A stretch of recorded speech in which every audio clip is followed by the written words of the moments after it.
We are Islamic Republic. Part 20.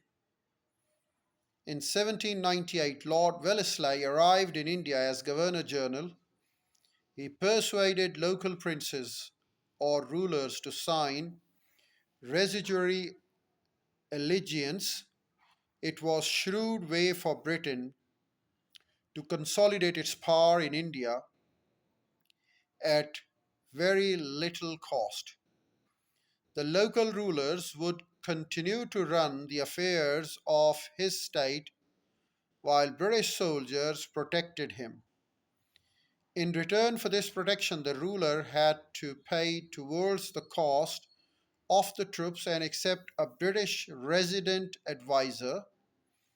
At the same time, the local rulers were forbidden from making any other alliances. The state of Hyderabad was the first to accept British protection with a subsidiary alliance in 1800. It was followed by Awadh in 1801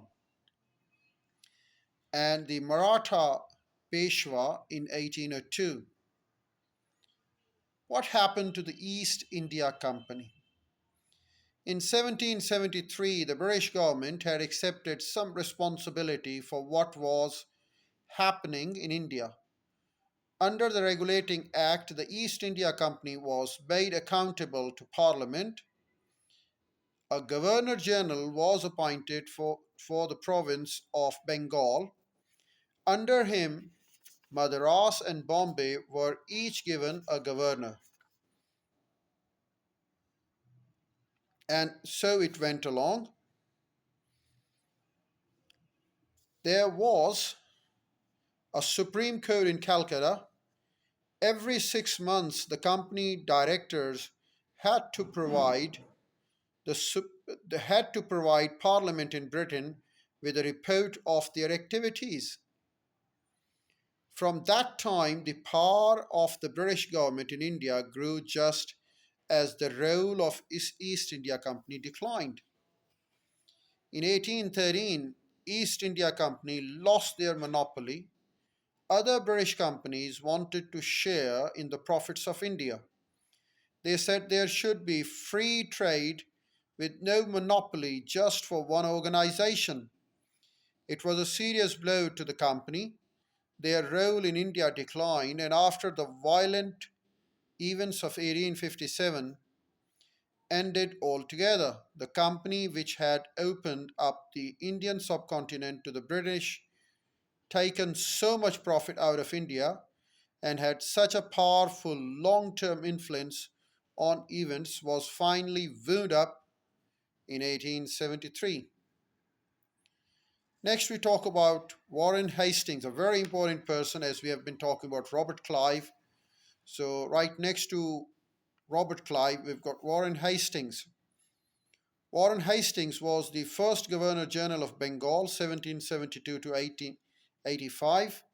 1772 to 1785. He had previously worked for East India Company and had risen through the ranks. His main aim was to increase the power of the government. Unfortunately for him, he did not have the support of his senior officials who actively tried to undermine him. Hastings tried to get as much money from taxes as he could so that he could send it back to Britain. For a time, he put the position of tax collectors up for auction.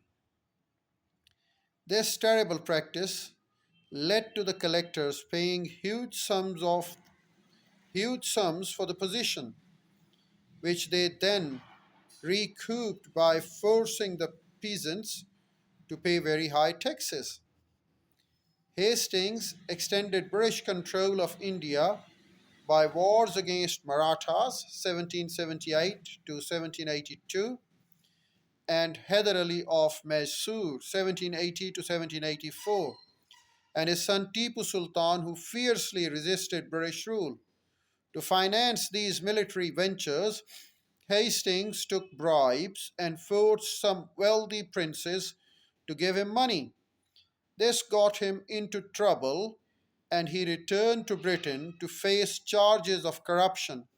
In the end, after a 7 year war, in the end, after a 7 year trial, he was cleared, but his reputation was ruined. So we'll continue with it and we'll talk more about it. That's all for the day. Bye bye. Talk to you later. Talk to you tomorrow.